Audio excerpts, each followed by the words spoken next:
Lalawigan sa Sugbo gipili nga pilot area sa pagpatuman sa voters registration verification system sa eleksyon karong Mayo.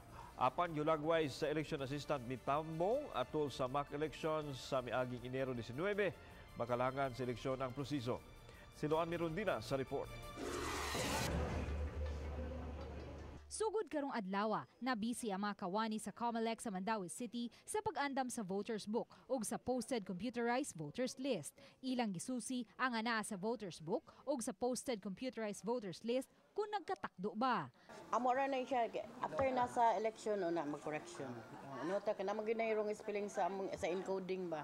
Lakip sa ilang gipangandaman moong pagkahimo sa Sugbo nga pilot area sa ipatuman nga voters registration verification system kun VRVS. Sa sistema, gamito na ang biometrics sa mga botante aron masiguro nga walay flying voters. I-scan nimo sa imong fingerprint mo, gawas dito imong name, after ana mag-print og resibo, mag-double check ka if sakto ba imong kanang date of birth nimo, imong full name o katong presinto nimo.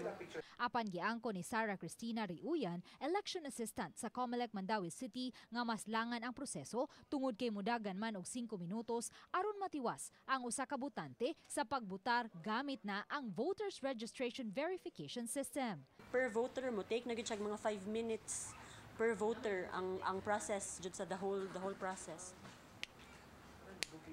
Okay jud siya. Uban ni Godfrey Rilien, Luan Merondina, Balitang Bisdak.